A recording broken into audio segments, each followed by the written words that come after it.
तरबूज का नाम लेते ही हमारे दिमाग में खुशनुमा लाल गुलाबी रंग का ये फल आ जाता है, जिसका जिक्र हज़रत आयशा ने भी किया है।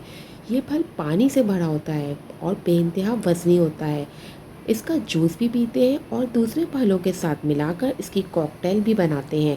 ये फ़रहत बख्श ठंडक पहुंचाने वाला आँखों और बालों के लिए भी बहुत फ़ायदेमंद है। इसकी आइस लॉली और आइसक्रीम्स और जेली भी बनती है। इसके अंदर बेइंतहा पानी होता है जो हाजमे के लिए भी बहुत बेहतर है और ये एक डिटॉक्स फल माना जाता है, इसीलिए फेस पर बेइंतहा मास्क भी लगते हैं और फिलर लुक भी देता है ये, जो टमाटर में भी मिलता है। बाज़ार में इसका शरबत बहुत बिक रहा होता है और ये किस तरह बनता है ये सीख कर मैं आई और मैंने भी घर पे ऐसे ही बना के ट्राई किया। तो चले मैं आपसे शेयर करती हूँ। तरबूज बहुत ज़्यादा आए हुए हैं रमज़ान से। हमने यहाँ से एक बड़ा तरबूज उठा लिया और इसकी पहचान तरबूज की ये है कि जो पार्ट इसका ग्रीन नहीं होता, येलोइश होता है, वहाँ से ये लाल भी नहीं होता। मतलब ये कि पूरा पका हुआ देखें। और बहुत से लोग इसको उठा के वज़न करके बजा के भी देखते हैं, उससे भी उन्हें अंदाज़ा हो जाता है कि अंदर से लाल है और पक्का हुआ है।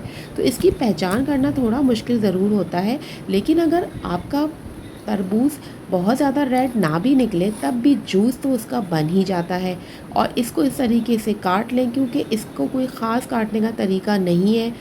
मुझे इसका जूस बनाना है, इसलिए किसी भी तरह से काट सकते हैं। और इसके छिलके बिल्कुल वेस्ट मत कीजिए। इसके छिलकों की बहुत अच्छी कार्विंग और बहुत अच्छी चीज़ें बनती हैं। वो मैं आपको अभी तो नहीं बताऊंगी क्योंकि वीडियो लंबी हो जाएगी, लेकिन ये बहुत ज़्यादा डेकोरेशन के काम भी आता है। तो यहाँ पर मैंने तरबूज काट लिया और उसके पीसेस कर लिए।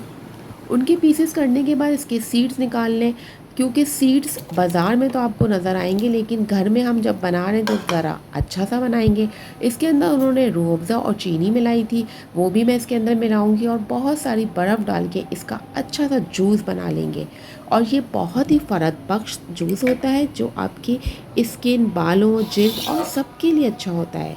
इसके अंदर बहुत ही ज़्यादा रिपेयरिंग वाली अज्जा शामिल होते हैं। आप इस जूस को डिहाइड्रेशन के लिए भी इस्तेमाल कर सकते हैं और इसके बीज को भी ना फेंकें। ये चारों मगज़ में भी सुखा के इस्तेमाल किया जाता है। चाय, कॉफ़ी, ग्रीन टी से इसका इस्तेमाल ना करें और आधे घंटे के बाद फ़ौरन खाने से पहले और फ़ौरन खाने के बाद यूज़ करें। तो हो गई ना पूरी इन्फॉर्मेशन तरबूज के बारे में।